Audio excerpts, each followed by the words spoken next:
네, 오늘의 제목은 정치권의 역사 논쟁이 던지는 정권 교체 후의 과제가 되겠습니다. 정권이 교체되지 않으면 이 과제는 제기되지 않을 텐데요. 그만큼 이 정치권의 역사 논쟁은 정권의 사활과도 관련되어 있는 중요한 의미를 지니고 있다. 그러한 함의가 깃들어 있는 내용이 되겠습니다. 지난 7월 1일에 경기지사 이재명 씨가 경상북도 안동시를 방문한 자리에서 환영 나온 사람들에게 다음과 같이 이야기했다고 신문이 보도했습니다. 대한민국이 친일 청산을 못하고 친일 세력들이 미 점령군과 합작해서 지배체제를 유지하여 깨끗하게 나라가 출발하지 못하였다는 것입니다. 여기서 미 점령군이라는 말이 문제가 되었습니다. 여러 사람들의 반발을 초래했습니다. 이 불의한 점령군이 불의한 세력들과 합작을 하는 통해 이 나라가 깨끗하게 출발하지 못했다 하는 이런 뉘앙스가 되겠죠. 그래서 자신은 유력한 대통령 후보로서 대통령이 되면 나라를 다시 세우겠다 하는 그런 심정으로, 새로 출발하겠다 하는 그런 심정으로 지금 마음가짐을 다잡고 있다 하는 그 내용이 되겠습니다. 실은 이와 같은 이야기는 조금 보름 며칠 전에 이 김원흥 광복 회장이 어느 고등학교에 보낸 영상 강의에서 또 이야기를 한 적이 있습니다. 메가더 장군은 남한을 점령하면서 우리는 해방군이 아니라 점령군이다. 내 말을 안 들을 경우에 군법회의 회부에서 처벌하겠다. 이런 포문을 곳곳에 붙인 반면에 북한에 들어온 소련군은 조선인이 독립과 자유를 되찾은 것을 축하한다. 조선인의 운명은 향후 조선인학에 달렸다. 조선해방만세. 이와 같이 조선의 독립과 자유를 축하하는 포문을 붙이는데, 따라서 미국이 강압적인 점령군으로 들어왔다면 소련은 희망의 해방군으로 들어왔다. 하는 이와 같은 뉘앙스의 강의를 해서 또 여러 사람들로부터 큰 비판을 자아내기도 했습니다. 제가 대강 인터넷을 서칭을 해보니까 이 김윤홍 씨 발언을 제외하고 이재명 씨의 발언에 대해서 유력 정치인들이, 차기 대통령 선거 후보자들은 거의 다 한마디씩 해서 얼마나 그것이 잘못된 이야기인가. 미국을 점령군으로 간주하는 것은 당시에 조선을 점령하고 있던 일본군의 입장에 불과하다. 당시 조선인들은 자신을 해방시켜준 미군을 환영하였다. 이 역사의 진실이다. 그리고 이후 자유민주주의의 국가체제가 성립해서 지금까지 큰 성취를 이루어왔다. 그 역사를 부정하면서 잘못된 역사관과 이념에 입각한 역사인식이다. 유력한 대통령 후보 윤석열 씨는 또 그렇게 비판을 했죠. 심지어는 같은 이재명 씨와 당적을 같이 하는 대통령 후보들도 그 이야기는 좀 경솔했다라고 비판을 하고 있는 그와 같은 입장인 것 같습니다. 근데 제가 오늘 이 자리에서 굳이 약 한 30여 편이나 되는 그 이재명 씨의 발언을 둘러싼 비판에 하나를 더 보태겠다는 그런 뜻은 아니고, 여러 비판들이 저도 되게 동감을 하고 합니다만은, 저보고도 쓰라면은 더 이상 잘 쓸 수 없는 수준의 좋은 문장과 논리로 이재명 씨의 발언을 비판을 했다고 생각합니다만, 다만 한 가지, 여러 비판들이 간과하고 있는 한 가지를 좀 일깨우기 위해서 제가 오늘 이 영상을 찍고 있습니다. 물론 다 잘 아시는 이야기입니다. 공개적인 장면에서 이야기를 할 겨를이 없었을 뿐이지 다 잘 아시는 이야기입니다만은, 저는 그 점을 전제하면서도 좀 공개석상에서 이 점은 한번 다시 지적될 필요가 있다는 그런 뜻입니다. 하나는 무엇이냐 하면은, 이재명 씨의 그 발언은 이재명 씨 개인이 그 비판을 감수해야 될 개인적인 견해가 아니라 우리 대한민국 정부가 좌파든 우파든 김대중 정부든 노무현 정부든 그 뒤를 잇는 이명박 박근혜 정부든 오늘날 이 문재인 정부 등 좌우를 막론하고 정부가 거민정에서 중고등학교에 배포한 역사 교과서의 입장이기도 하다는 겁니다. 지금 보여드리는 이 화면은요, 지난 2003년부터 2010년 사이에 고등학교에 배포된 한국 근현대사 교과서입니다. 저는 이 책 때문에 바로 교과서 문제를 매개로 한 사회적 발언, 정치적 발언을 하기 시작했는데요. 이 책에 이 해방 당시의 상황을 다음과 같은 이야기가 나옵니다. 우리가 나라를 되찾은 것은 일제 식민 지배에 끊임없이 투쟁한 결과다. 그러나 우리에게 직접 광복을 가져다 준 것은 연합국의 승리다. 사실이죠. 약 한 300만 되는 일본군을 격파하고 일본 제국주의를 해체시킨 거 미국입니다. 연합국이라 하지만 기본적으로 미국입니다. 연합국이 승리한 결과로 광복이 이루어진 것은, 일제로부터 해방이 이루어진 것은 우리 민족 스스로 원하는 방향으로 새로운 국가를 건설하는 데 장애가 되었다. 저는 이 말을, 이 부분을 읽고 가슴이 너무 아팠습니다. 그래서 그냥 있을 수가 없다 생각해서 이 교과서 포럼이라는 단체에 참여했고 공동대표로서 활동을 하고 발언을 하기 시작했습니다. 이후 기회가 닿아가지고 이 교과서 이 부분을 집필한 사람을 제가 만났습니다. 이 책에 그 제일 앞부분에 나와 있는 그 저자 이름인데, 당신이 어떻게 해서 이런 이야기를 썼느냐? 자기는 그렇게 믿고 있다는 겁니다. 공산주의, 자본주의가 아닌 제3의 길이 있었다고 믿고 있고, 지금 믿었고, 지금 또 믿고 있기 때문에 이렇게 썼다. 제가 볼 때 특별한 연구 성과를 갖고 있는 연구자가 아닙니다.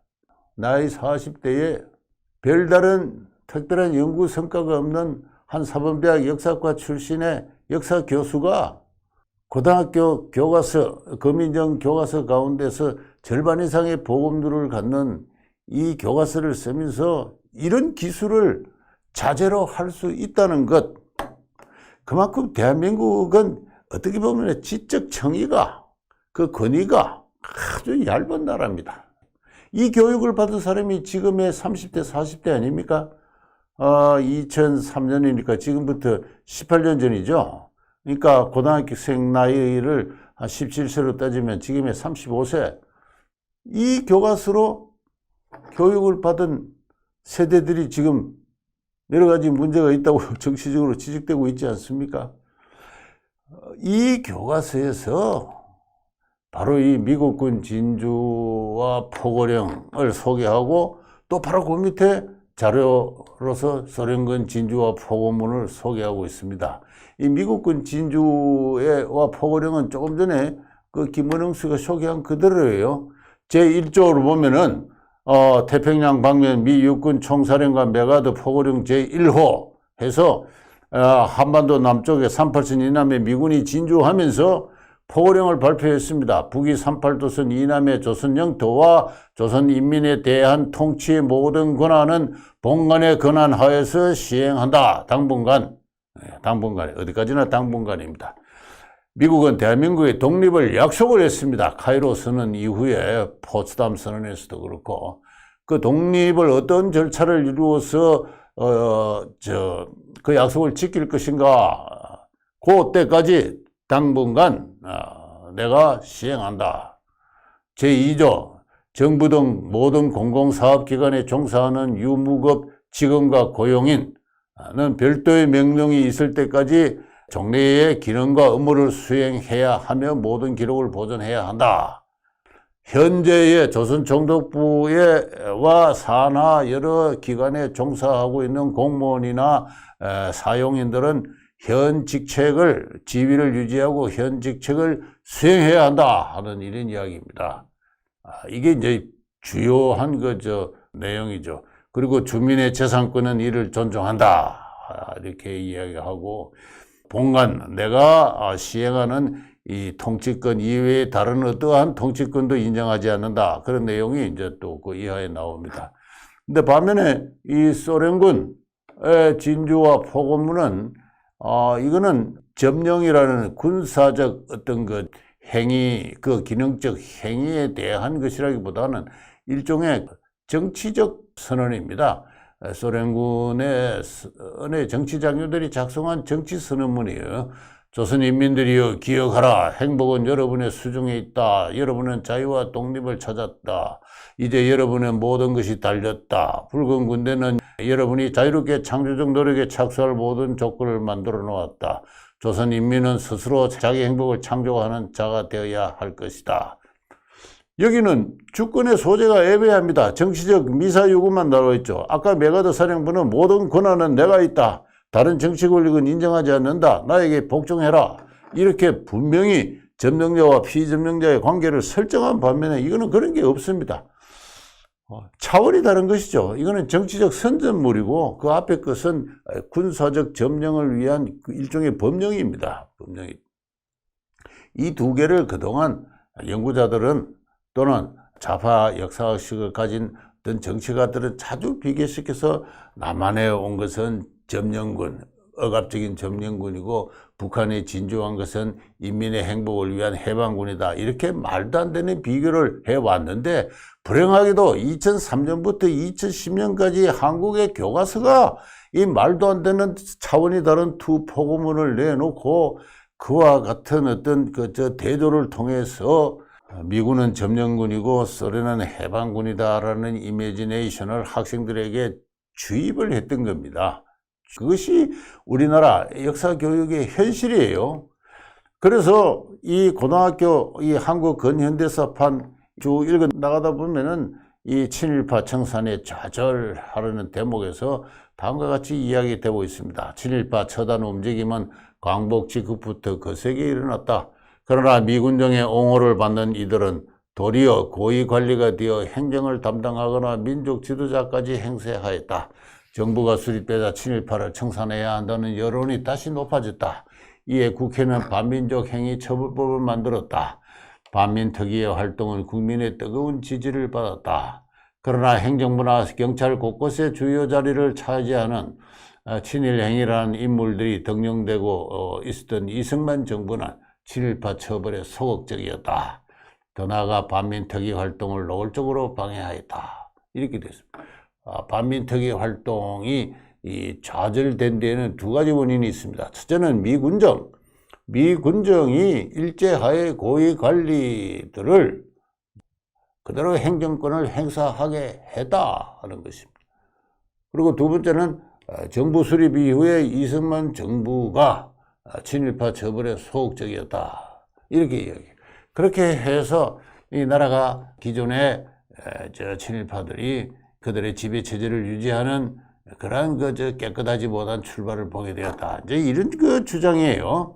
이런 주장을 교과서에 싣고 있을진데 저는 앞서 소개한 이재명 또는 김원웅 씨의 발언을 두고 소위 말해서 스스로 자유민주주의자라고 믿는 우파의 정치인이나 또는 오늘날의 야당 국민의힘당이 그렇게 발끈한 이유는 없다고 생각합니다. 이런 교육을 방치해온 사람이 그들이 집권하에 있었던 그 시대의 일이고 오늘날 한국의 정치권 전체가 책임질 일이라고 저는 생각하기 때문입니다. 저는 이 서술이 아주 잘못되었다. 잘못된 이유는 좀 이따 설명을 하겠습니다만은 이런 서술이 1차원적인 제 관점에서 이야기하면 반일 종족주의적인 어떤 서술이 오래전부터 교과서에서 학생들에게 주입되고 있다 하는 이야기입니다. 이 교과서가 맹렬하게 비판의 대상이 되었습니다. 소송까지 걸리고 그래서 몇 군데에 대해서는 법원에서 수정 명령도 내리고 그렇게 했습니다. 그렇게 해서 드디어 오늘 현행 한국사 교과서 체제로 넘어왔는데요. 2010년부터입니다.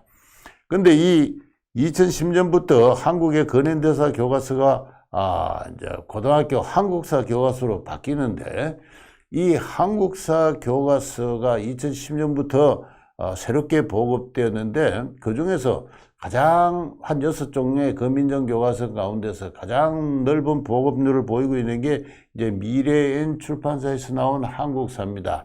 이 2010년 보급판이 2020년에 다시 한번 수정이 되는데요. 그 수정된 현행 오늘날 2021년 현재 사용되고 있는 교과서에 해당 부분에 이와 같은 탐구란이 들어가 있어요. 잘 보십시오. 반민족 행위자 처벌 실태에서 자료 1 이렇게 해서 뭐 쭉 나와 있습니다. 한마디로 말해서 반민족 행위 처벌자가 매우 미진했다, 불완전했다 이렇게 이야기합니다. 그 다음에 자료 2는 조금 전에 소개한 메가더 포고령입니다. 메가더 포고령이 그대로 나옵니다. 북위 38도 이남의 조선 영토와 인민에 대한 통치의 모든 권한은 당분간 조선이 독립할 때까지 나의 권한 아래 시행한다. 제2조 공공기관의 직업 및 고용인과 중요한 사업에 종사하는 모든 사람은 그의 정당한 기능과 의무를 실행하고 모든 기록과 재산을 보존해야 한다. 그러니까 총독부와 유관기관의 모든 임직원들의 지위를 그대로 유지시키고 했던 것이죠. 그러면 제3은 반민특위가 좌절되는 그 과정에 대한 이야기입니다. 소개는 생략하겠습니다. 그렇게 해서 그 밑에 탐구 활동을 보면은 자료 2, 3을 참고하여 자료 1과 같은 결과가 가져온 까닭을 설명해 보자. 교과서는 노골적으로 본문에다 쓰고는 있지 않지만은 사실상 반민특위 활동이 좌절된 데에는 자료 2에 제시된 메가더의 포고령, 그리고 자료 3에 제시된 이승만 정부의 비협조가 원인이 되었다 하는 그런 이야기입니다.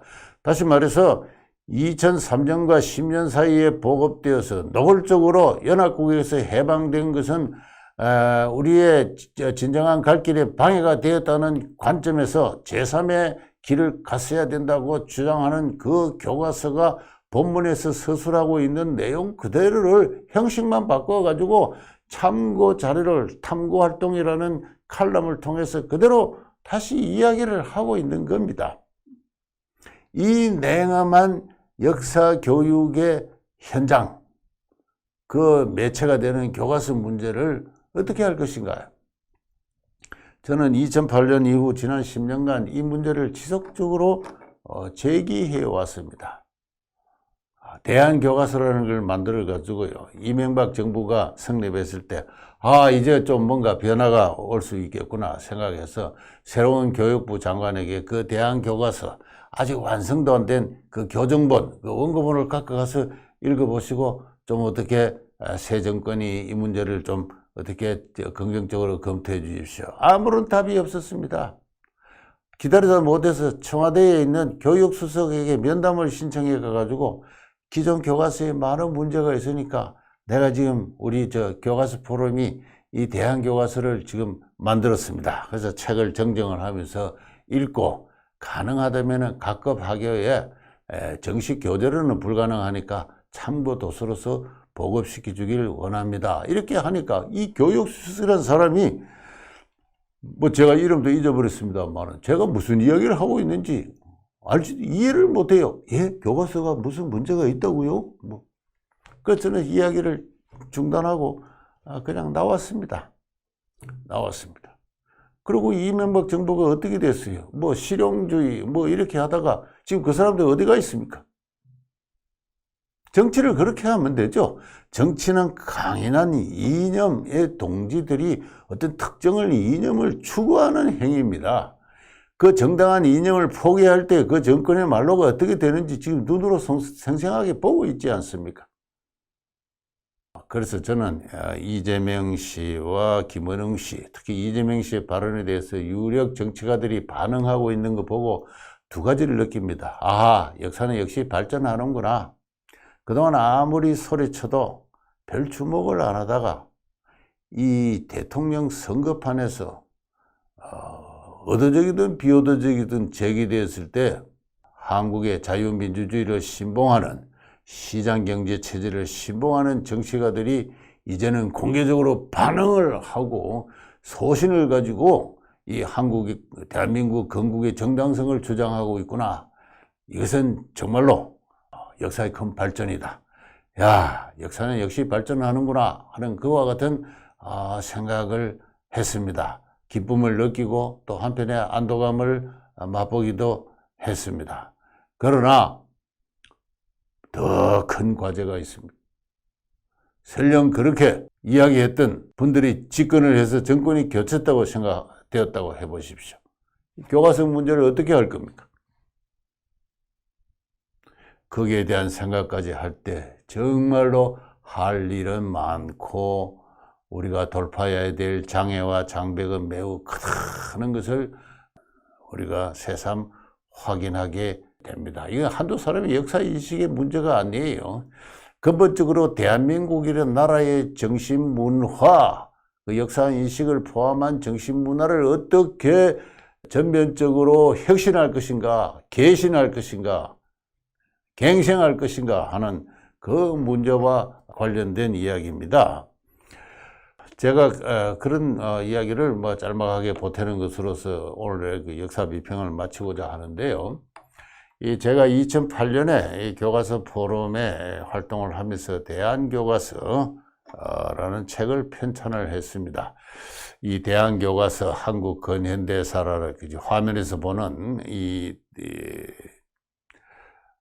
여기서 소위 일제가 조선을 지배한 시기, 그 일정기의 역사적 의의를 다음과 같은 두 문장으로 이 시대가 시작하는 이 파트가 시작하는 제일 앞부분에 요약해서 제시했습니다. 두 문장입니다. 일제의 한국 지배는 한국인의 정치적 권리를 부정한 폭력적 억압체제였다. 국내외 한국인은 불굴의 투쟁으로 독립의 권리를 쟁취하였다. 자, 이거는 우리 한국인들이면은, 대한민국 국민이면은 이 점을 두고 하나가 될 수가 있습니다. 이건 매우 중요한 역사적 서술입니다. 그런데 그 다음 문장을 봐주십시오. 그 시기는 억압과 투쟁의 역사만은 아니었다. 근대 문명을 학습하고 실천함으로써 근대 국민국가를 세울 수 있는 사회적 능력이 두텁게 축적되는 시기이기도 하였다.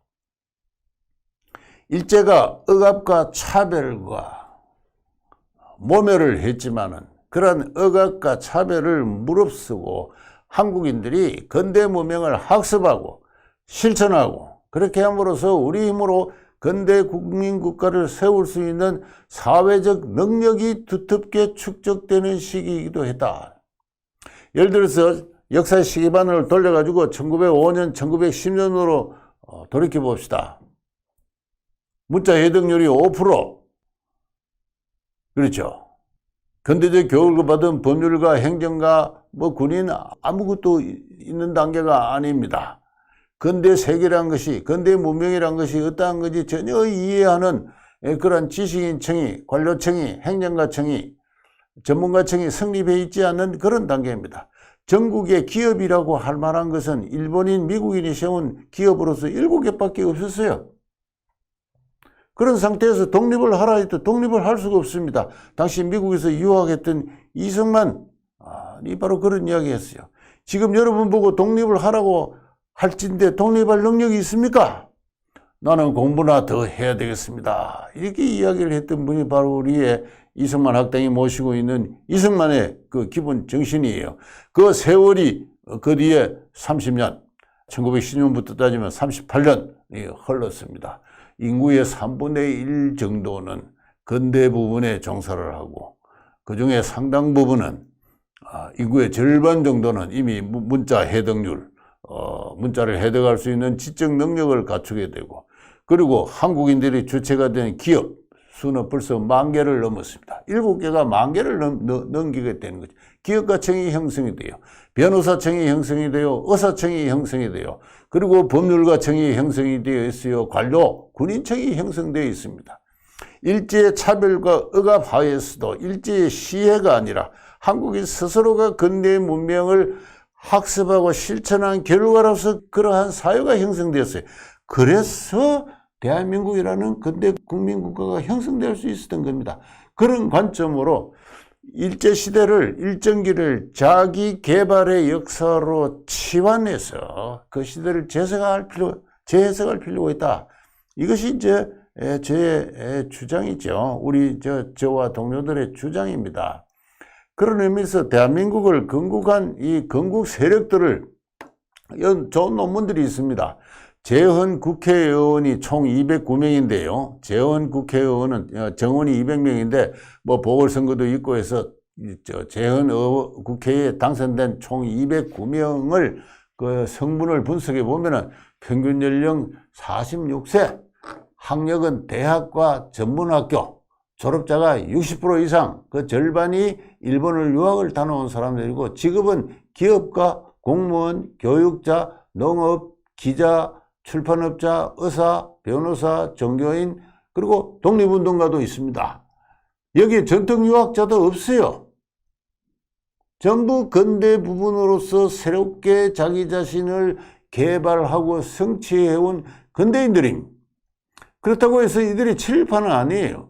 독립운동 참여 경험자들이 209명 중에서 68명, 3.1운동 신간회가 주류를 이루고요. 만주 독립군과 동북 항일연군에 참여한 사람도 10명이나 되고, 기타 학생, 청년, 노동, 운동, 사회활동에 종사한 사람이 20명, 그리고 정당 활동에 종사한 사람도 있어요. 조선공산당 등. 뭐 이들은 대부분 나중에 6.25 전쟁이 일어나자 북한으로 올라간 사람들입니다. 그리고 구례의 신분, 대개 향리 출신의 중간 신분입니다. 전통적인 양반 신분은 별로 없어요. 아주 없지는 않았지만 소수고, 대개 3분의 2 이상은 전통 조선 사회에서 눌려있던 2등 신분들입니다. 이 2등 신분들이 사회적 계층 상승의 기회가 주어지게 되자 적극적으로 근대적 교육과 직업활동에 참여를 하면서 자신을 이렇게 가문이나 친족이나 자신 개인의 어떤 사회적 성취를 이룬 것이고, 그것은 동시에 민족적 의식을 자각하고 민족의 독립을 운동을 지향하는 역할을 하게 되는 것이죠. 대부분의 사람들은 학력이 높고 사회적 성취가 높아질수록 민족주의자로서 자기를 변신시키고 있었습니다. 결론은 개화기 이래 중간 신분으로 개화 사상을 체득하고 근대 문명을 수용하고 전문적 직업 능력을 함양해온 이 민족주의자들이 한국, 대한민국, 건국 세력의 주체들입니다. 바로 이 주체들을 7.18로 규정을 하고, 이들이 청산되지 못했다고 해가지고, 가령 예를 들어서 공무원 32명이 있습니다. 총독부 산하 공무원, 대개 지방의 면장 등 아주 하급직들이에요. 이들이 청산되지 못했다고 해서 친일파가 세운 나라라는 식으로 이 대한민국의 건국사를 부정한 것은 바로 공산당들이에요. 공산 세력은 처음부터 이 친일 문제를 제기를 함으로써 대중에 대한 정치적 프로파간다를 개시했고 헤게모니를 장악하려고 했습니다. 조선공산당의 박헌영은 45년 12월에 미국에서 귀국한 이승만 박사와 만나서 친일파 4,000명의 청산을 그와 협력할 조건으로 내걸었습니다. 이승만은 거부를 했습니다. 독립국가가 들었으면 법률에 따라서 처분할 일이다. 자력으로 해방되지 못했는데 점령군 미군이 그와 같은 입장이 아닌데 어떻게 친일파 4,000명을 숙청할 수 있느냐. 박헌영도 그거 안 된다는 거 알고 있었습니다. 그러나 그런 주장을 해야 그들의 대중에 대한 어떤 지도력이 성립하기 때문에 그것은 지금까지도 좌파 정치 세력의 변함없는 대중적 정치 선동이기도 한 것입니다. 여기에 그 역사적 위선과 미망에 아직도 못 벗어나고 있는 사람들이 조금 전에 그렇게 발언한 저 이재명 씨나 김은웅 씨 같은 그런 사람들이에요. 자, 단순한 정치 논쟁, 일회성 정치 논쟁이 아닙니다. 엄청나게 큰 과제가 정권 교체 후에 가로놓여 있습니다. 이 문제를 어떻게 할 것인가? 제가 그 점을 상기하기 위해서 오늘 여러분의 길을 잠시 빌렸습니다. 감사합니다.